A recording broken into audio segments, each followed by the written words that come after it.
y'all, it's Tenacious Tex. Sadly, I am inundated with work and this coming Memorial Day weekend, so I am not able to be at the radio show today. However, I was able to score a nice interview yesterday with Sam Adams' very own Paul Jacob, a fighter for our initiative and referendum process, and a term limits fighter during the 90s. So I hope you enjoy the interview.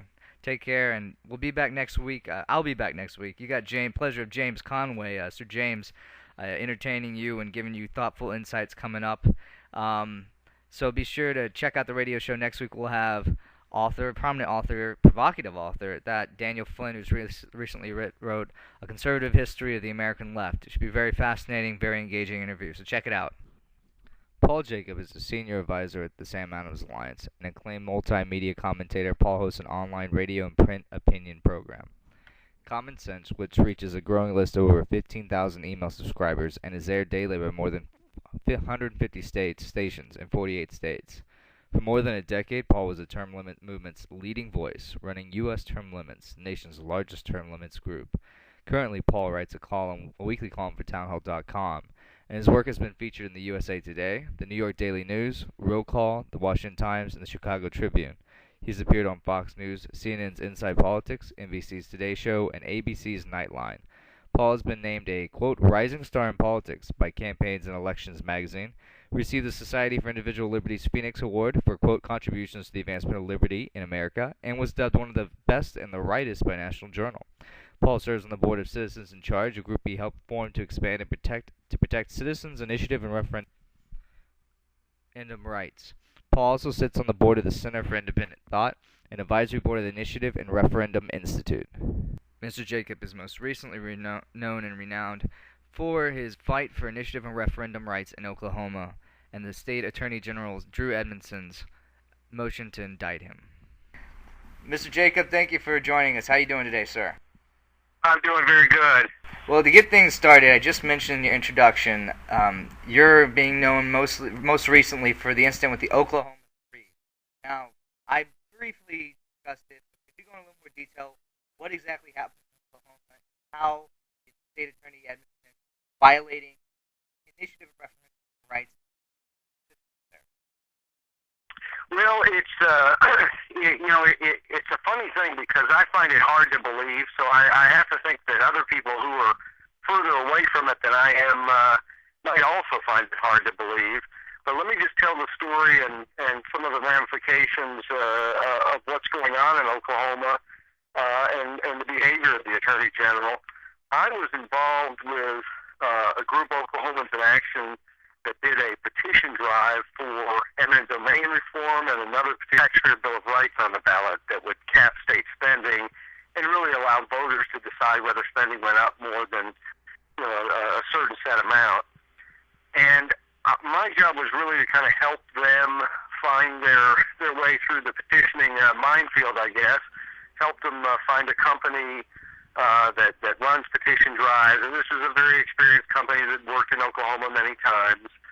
And during the course of the drive, there were people who moved to the state, and there was some question during the drive about whether, what was required of someone to become an Oklahoma resident and to petition on the effort. And this wasn't something that I went to state officials on.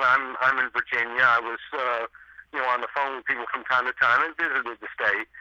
But this was something that local people went to the Secretary of State's office and the state election board and asked folks, and also looked at what their past experience had been. They were told by state officials that anyone who comes to the state and declares themselves a resident, unlike many states, in Oklahoma they can do that immediately. It's what's called no durational residency. And a number of people did that as they needed more and more people on the drive. They certainly encouraged people to come move to Oklahoma and work. A number of people did. This is something that, since all this has broken, a number of people have come out and said this has always been their understanding of the law. But what happened is, to deny the 300,000 people who signed the Taxpayer Bill of Rights petition, the petition was challenged, and the court decided that many of these people were not what they deemed to be bona fide residents, that to become a resident you had to have a intent to permanently reside. And of course that's a kind of a funny term, permanently reside, because there's an awful lot of people who live places for years who don't intend to permanently reside. And that was something of a new definition against what state officials had told the folks managing the petition drive on the ground.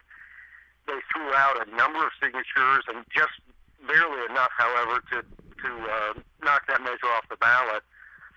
And then about a year later, they decided, and we can speculate as to what their motivations were.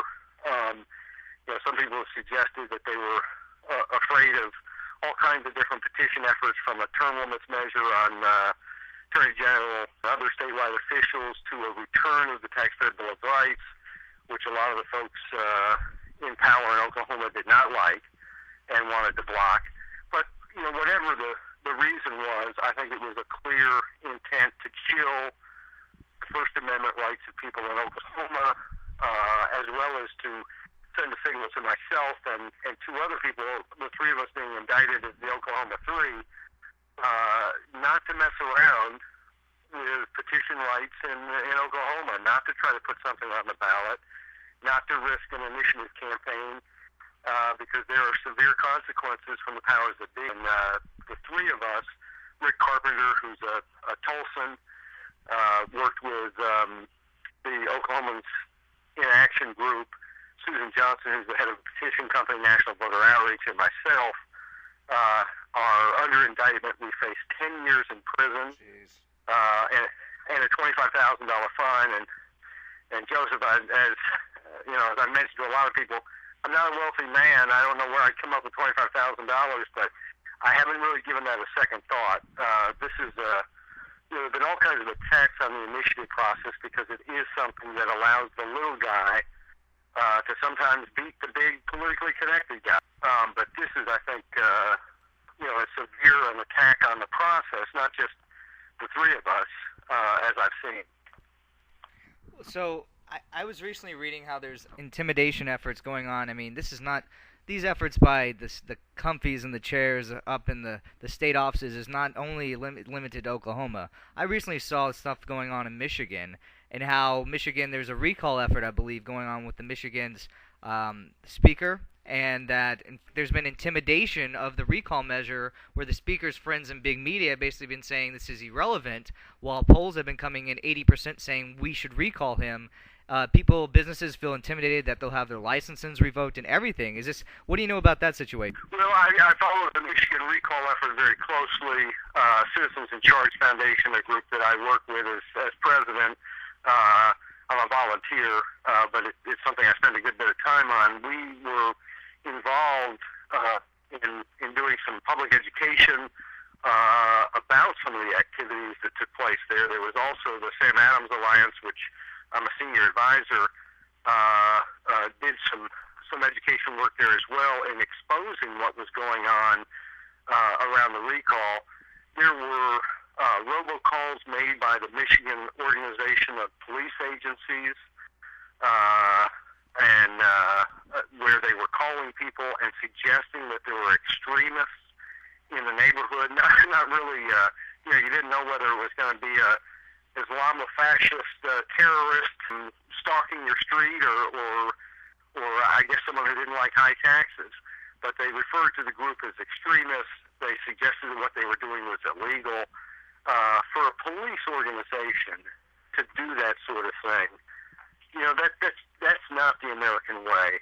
That's a very intimidating and threatening thing to do, because someone's using their political rights to hold somebody accountable who's in public office. Or hired people to go harass and stalk petitioners, leaders of the effort, had people driving by their house at all hours and screeching their tires and